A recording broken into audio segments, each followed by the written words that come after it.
한약 다이어트의 대략적인 개요. 자, 이것도 제가 한의사이기 때문에 조심해야 돼요. 한의사들은 서로 감시를 하고 있습니다. 이게 의사들은 그렇지 않아요. 의사들은 이런 방송이나 아니면 유튜브에서 뻘소리 해도 그냥 아저씨, 서로 아저씨이기 때문에 서로 신경 안 써요. 그리고 그 상황으로 끝납니다.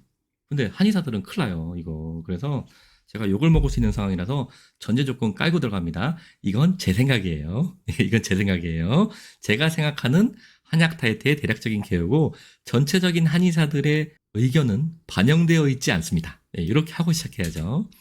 자, 대부분 저는 이렇다고 믿어요. 이렇게 얘기해야죠. 우선은 발한작용을 동반한 대사촉진, 이거를 가장 많이 이용해요. 이게 뭐냐면 안 뛰어도 뛴 효과가 나는 거예요. 자, 뛰면 어떻게 되나요? 몸에서 기능이 막 돌아가면서 칼로리를 소모하겠죠. 그리고 뛰면 어떻게 돼요? 땀이 나요. 땀이 나면 어떻게 되나요? 체온이 떨어져요. 이거 살림살아 본 분들이나 자취하는 분들은 알 텐데 집을 유지하는데 가장 비싼 비용은 난방비예요. 그러니까 온도를 올리거나 내릴 때 에너지를 가장 많이 씁니다. 그게 제일 비싸요. 마찬가지예요. 발한작용이 일어나면서 그 땀이 증발되면서 체온이 떨어지는데 이 체온을 올리려고 칼로리를 많이 써대요. 그렇기 때문에 그런 방법으로 살을 빼는 거예요. 제가 표현하는 살을 억지로 빼는 약이에요. 근데 한약이잖아요. 그게 대부분 다 이런 기전을 이용하는 겁니다. 그런데 이런 거는 감기약하고 비슷해요. 이게 대부분 상한론이라는 책이 있는데 상한론에 나오는 처방을 많이 이용하는 경우가 많아요. 이 상한론 굉장히 오래된 책이에요. 예. 쉽게 말씀드리면 이게 뭐 전문적인 얘기라면 또 어려우니까 감기약 비슷해요. 감기약. 예, 감기약도 이렇게 감기를 한방에서 관리하는 치료하는 그런 개념의 약들이 있거든요. 그거의 변방, 그거의 변형된 처방을 이용하는 거예요. 그리고 기체 해소를 통한 감량. 이거 좀 어려워. 이거는 예, 조금 어려운 개념이기 때문에 그냥 이렇게 얘기하고 넘어갈게요. 이게 사실 정신적인 기체도 있고 육체적인 기체도 있어요. 기가 저체되어 가지고 뭉쳐서 잘 흐르지 않기 때문에 이게 살이 된다 이런 좀 어려운 개념이라서 이건 그냥 넘어갈게요. 그리고 이게 중요해요. 보온 보요를 이용한 식사량 조절. 이게 보약하고 비슷합니다. 쉽게 설명드리면 식사량을 줄이면 많은 힘든 작용이 있잖아요. 힘든 일이 일어나잖아요. 배고프고 그리고 손 떨리고 그리고 정신 오락가락하고 그리고 누구한테 막 화내고 싶어지고 이런 증상을 막는 게 바로 이 약이에요. 이것도 마찬가지로 보약을 이용한 거예요. 그런데 한의사들이 제일 잘하는 게 뭐죠? 예, 보약이에요. 이 보한다는 시스템으로 환자를 치료하는 게 거의 역사가 한 2, 3천 년 정도 됐어요. 그러니까 이런 부분이 굉장히 세분화되어 있고 증상에 대한 그런 처방이나 약도 다 분류가 되어 있어요. 그러니까 이런 부분의 분야에 대해서는 한의사들이 굉장히 잘할 수 있는 부분이에요. 결론은 이렇게 요 1, 2, 3번을 많이 이용하고요. 그리고 4번을 이용하시는 분들도 많습니다. 한의사 중에. 이거는 체질적인 접근이죠. 그래서 사상체질을 이용해가지고 사상체질은 기의 작용을 이용한 거예요. 사실은 이게 뚱뚱한 사람이 태우면 이게 아니고 기가 나가고 들어가는 방향이나 아니면은 뭐 위아래 뭐 안쪽으로 기가 들어오는 게 강하냐 나가는 게 강하냐 봐요. 벌써 재미없잖아. 예, 그래서 방송에서는 뚱뚱하면 태음인, 날씬하면 소음인 이렇게 얘기하는데 사실 그거 아니에요. 그거 아니고 기의 방향으로 체질을 구분한 거예요. 자, 근데 어쨌든 사상 체질을 이용해서 체중 감량을 유도하는, 치료하는 그런 한의사들도 있어요. 그리고 장부 균형학적인 접근 등등이 있는데 요거는 뭐 너무 많아서 그냥 넘기겠습니다. 어쨌든 요런 기전으로 그 한의학에서는 현대적으로 비만에 접근하고 있어요. 가장 많이 사용하는 거는 1, 2, 3, 4번이 1, 2, 3, 4번. 예. 근데 이게 좀 어렵잖아요. 그래서 조금 있으면 쉽게 얘기를 할 건데 그 얘기하기 전에 저도 이런 얘기 하기 싫지만 한약 다이어트 안전성 논란 이거 한번 또 짚고 넘어가야죠.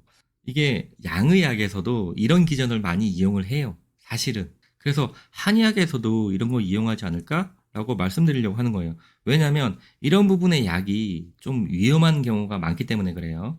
이 항울제와 비슷한 한약제가 있나요? 이렇게 물어보시잖아요.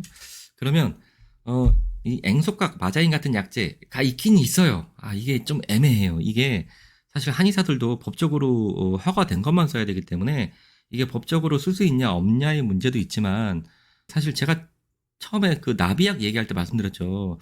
이것까지 내가 써야 돼? 이런 개념. 예, 이런 개념이 한의사한테도 동일하게 적용됩니다. 이 앵석각은 양귀비, 양귀비 아시죠? 이거 마약이죠, 그죠? 아편 만드는 거 그거 열매의 껍질이에요. 이 마자이는 대마 씨죠. 이걸 갈아서 쓰기도 하는데 이게 진짜 힘들어요. 저도 사용하지 않지만 다른 한의사분들도 똑같을 거라고 저는 생각을 해요. 다를 수도 있습니다. 그렇지만 대부분은 잘 안 써요, 이거. 이거 쓰려면 막 신고해야 되고, 굉장히 귀찮고, 그게 문제가 아니고, 이런 거 쓰면 어떻게 되나요? 나중에 요요일 가능성이 훨씬 높아져요. 그래서 제가 말씀드렸죠. 저는 상담 치료에 집중한다고. 그렇기 때문에 이거 잘 안 써요. 자, 그리고 신경차단제와 비슷한 한약제. 신경차단제 이게 뭐냐면, 식욕을 아예 끊는 거예요. 먹고 싶은 생각을 안 나게 하는 겁니다. 이거는 한약제 중에 사용 안 하는 건 없어요. 어떤 의미인지 아시겠죠? 거꾸로 얘기하면 이거는 약간 그 의사들, 그 다이어트 하는 일반적인 의사들의 그런 신념하고 안 맞는 경우가 많고, 이거는 이 신경차단제와 비슷한 한약제는 아예 없어요. 그러니까 이게 안전성 논란이라는 게 사실 한의사 입장에서는 굉장히 사실 억울한 경우가 많아요. 그리고 다이어트에 쓰는 약제, 아까 말씀드린 살을 억지로 빼주는 약은 감기약의 변방인데, 이게 한의학에서 얘기할 때는 가볍다고 표현해요. 이게 한의사들끼리 하는 표현이에요. 이 가볍다는 얘기는 뭐냐면 반감기가 대부분 짧아요. 이게 반감기라는 건 뭐냐면 약의 효과가 혈중에 존재하면서 효과를 내는 기간이에요. 그런데 그 기능이 반으로 떨어질 때까지의 기간이에요. 이게 왜 반으로 떨어지냐면 간에서 분해합니다. 간에서. 우리 몸에 모든 들어가는 물질은 간에서 분해를 다 해요. 음식을 먹던 뭐 약을 먹던 간에 간은 걔를 가만히 두지 않아요. 무조건 분해해버려요. 그러니까 거꾸로 얘기하면 반감기가 긴 약들이 위험한 거예요. 일반적으로. 여러분들이 하루에 한 알 먹어야 되는 약 있잖아요. 우리 몸에서 이 약은 내 몸에 좋아. 그리고 내가 유익해지려고 먹는 거니까 분해 안 해. 이런 건 없습니다. 세상에 없어요. 무조건 어떤 물질이든 들어오든 간에서 분해를 하려고 해요. 그런데 간에서 분해가 잘 안 되는 거예요. 그러니까 하루 종일 효과를 내는 거예요. 이해되시죠? 그렇기 때문에 반감기가 긴 약이 위험한 거예요. 그런데 제가 방금 말씀드렸지만 신진대사를 촉진해가지고 살을 빼주는 한약재들은 대부분 반감기가 6시간 정도밖에 안 돼요. 그 얘기는 뭐죠? 거꾸로 얘기하면 이게 귀찮아. 하루에 3번 복용해야 돼요. 하루에 3번. 근데 다이어트 클리닉이 그렇잖아요. 식사량과 연관되어 있기 때문에 하루에 3번 복용하는 거는 사실 문제가 안 돼요. 상관없어. 그렇기 때문에 다이어트 클리닉에서는 당연히 뭐 하루 3번 복용하게끔 저희도 그렇게 해서 진행하고 있습니다. 그런데 상황이 이런데 한약 먹으면 간 나빠진다? 이거 얘기 들으면 한의사들이 진짜 거품 무는 이유가 이 이유예요. 이래서 거품 무는 거예요. 자, 근데 보세요. 자, 응급실에 약인성 간독성으로 내원하는 환자의 90% 이상은 이 양약 때문입니다. 이거 인터넷 뒤져보면 다 나와요. 그리고 한약은 5%도 안 되는데 이것도 억울해. 이게 왜냐면 환자분들이 그냥 한약 비슷한 것만 먹어도 다 한약이라고 표현해요. 예를 들어서 무슨 뭐 불법으로 한약 비슷한 거를 복용하시거나 산에 가가지고 약초를 캐서 먹어도 응급실에서 의사가 뭐 먹었어요? 그러면 한약 먹었어요. 그러면 한약으로 기록돼요. 이런 억울한 상황이 있어요. 근데 보세요. 이쪽에서 계속 저희 보고 간독성 하잖아요. 근데 이게 어떻게 보면은 그 전략 중에 하나예요. 계속 간독성 얘기만 하면 간독성이 없어도 간독성이 약해도 그 간독성만 남아요. 얘기가 이런 뭐 유명한 얘기가 있어요. 이 햄버거에 무슨 바퀴벌레가 나왔는데 그 햄버거 회사에서 바퀴벌레 안 나왔어 했더니 햄버거 바퀴벌레만 남았어요. 어떤 의미인지 아시겠죠? 그래서 사실 이 얘기는 하고 싶진 않지만 어쨌든 한 번은 짚고 넘어가야 돼서 합니다. 자, 많이 나오는 게 이 마왕에 대해서 얘기가 많이 나와요. 문제되는 경우도 많고 문제라는 게 진짜 약이 문제가 아니라 논란이 되는 경우가 많다는 얘기예요. 이 마왕은 사실은 이렇게 녹색이 아니에요. 한의원에서 쓸 때는 다 말려서 쓰기 때문에 약간 갈색입니다. 갈색 약이에요. 그리고 이 약은 감기 비염의 치료를 목적으로 많이 사용하는 약제예요. 근데 중요한 거. 자, 이 약은 사용한 지 3,000년 정도 된 약이에요. 엄청 오래된 약이에요. 그 양약 중에 그나마 오래 사용했다는 아스피린, 그죠? 약에 기원하면 아스피린 꼭 나오잖아요. 이게 약 120년 정도 됐어요. 그런데 이 약은 3,000년 정도 됐어요. 그리고 그 소화를 많이 보는 한의원에서 속칭 얘기해서 소아 전문 한의원 이런 얘기 많이 하잖아요. 그쪽에서 감기 비염의 치료 목적으로 소아한테도 투여 많이 하는 게 이 마왕이에요. 그 얘기는 뭐다? 그렇게 막 독하고 무서운 약이 아니란 얘기예요. 그것도 자세하게 말씀드릴게요. 이 지표 물질이 에페드린이라는 성분인데 에페드린 갖고 얘기하는 경우가 많아요.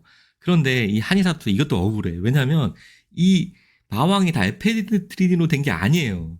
이 안에 있는 성분 중에 지표 물질인 에페드린일 뿐이에요. 이거를 포함하지만 이게 다 에페드린으로 되어 있겠습니까? 그런 일은 없어요. 그런데도 그렇게 얘기해요. 자, 어쨌든 간에 이게 미국에서는 원래 일반 의약품으로 유통되던 약이에요. 원래는. 원래는 의사 처방 없이 그냥 약국에서 자기가 돈 내면 사 먹을 수 있는 약이었어요. 그런데 이 야구 선수 보이죠? 이 유명 야구 선수가 체중 감량 목적으로 초과다량을 사용했어요. 조금 쓴 게 아니라 엄청 많이 썼어요. 그래서 2003년 2월 급사한 이후 그냥 좀 냉정하게 얘기해서 일반 시민분이 이런 일을 겪었으면 이거 언론에 나지도 않았을 거예요. 그런데 이게 유명한 야구 선수가 사용하다 보니까 굉장히 유명해졌죠. 그 사건이. 그래서 2003년 이후로 이게 전문의약품으로 묶였어요. 2003년 이후로 금지된 약이 아니고 이거는 의사가 써야 돼라고 묶은 약이라는 거예요. 어떤 의미인지 아시겠죠? 근데 이게 한국에 이런 거 의사들이 되게 무서워하잖아요. 이런 뭐 머커리 엑스파일, 뭐 그것이 알고 싶다 이런 거 되게 무서워합니다. 예, 여기에 한번 나왔었어요. 근데 이 실험이 뭐냐면 쥐한테 이렇게 에페드린을 마왕도 아니에요. 에페드린을 투여해요. 그래서 하나도 안 넣은 거, 125ml 넣은 거, 250ml 넣은 거, 500ml 넣은 거, 1000ml 넣은 거 이렇게 했단 말이에요. 원래 실험을 할 때는 이렇게 첫 실험에서는 이렇게 2배씩 올리는 게 정상이에요. 2배씩 올렸어요. 그래서 59일 지났더니 1000mg 사용한 쥐가 반 정도 사망했다. 이런 실험 결과가 있었다 이거예요. 그런데 그 전에는 다 멀쩡했어. 이거 약간 이상하죠. 근데 잘 모르시는 분들은 예, 그게 슬픈 얘기예요. 슬픈 얘기예요. 저희 한의사들이 진짜 슬퍼하는 얘기예요. 어쨌든 간에 이게 동물 실험은 사람을 기준으로 하기 때문에 나중에 평가할 때 사람으로 환산해서 평가를 해요. 사실은 그 과정까지 안 나온 거예요. 이게 마우스가 아니라 렛이라고 해도 이게 무슨 의미냐면 일반적으로 실험에 쓰는 쥐는 두 종류입니다. 두 종류. 제가 이 실험 논문을 못 봤어요. 그래서 이게 마우스는 되게 작은 거예요. 렛은 큰 거야. 렛은 좀 커요. 한 300g 정도 돼요. 일반적으로. 마우스는 되게 작아요. 그래서 렛이라고 환산을 해도 이 실험을 렛 가지고 했어. 마우스가 아니라 라고 해도 인간으로 저 기준을 환산하면 어떻게 되냐면 인간에게 10년 동안 마왕 200g을 매일매일 투여한 거예요, 이거. 이거 사실 이거 미친 실험이에요, 이거. 사실은. 실험은 안 미쳤어요. 해석이 미쳤어, 이거. 어떻게 약을 10년 동안 매일매일 200g. 마왕은요, 속이 비어있는 약재라서 되게 가벼워요. 마왕 200g이면 이만해, 이만해. 예. 이거를 매일매일 투여했다는 거잖아요. 이게 말이 돼요. 이게 말이 안 돼, 이게. 사실 이 실험 결과를 놓고 의학 전문가들이 판단할 거는 원래 양리학적으로 마왕이 안전하다는 실험입니다. 원래 이게 마왕은 별거 아니네 이런 실험이에요. 그런데 여기서 요 프로그램에서 이거를 막 이상한 쪽으로 해석한 거예요. 그러니까 한의사들이 얼마나 열받겠습니까 이게. 근데 왜 열받냐면 보세요. 재작년에 유명했던 약센다. 이거 살 빼주는 신비의 약이라고 해서 많이 썼죠. 저쪽에서. 자, 쥐에서 갑상선암 유발하고요. 의심부작용으로 췌장암이 있어요. 위험률 10배나 됩니다, 이거. 췌장암은 암 중에서도 굉장히 무서운 암에 들어가요. 제가 말씀드리고 싶은 건 뭐냐면, 이래도 의사들 쓰잖아. 그걸 뭐라고 하는 게 아니에요.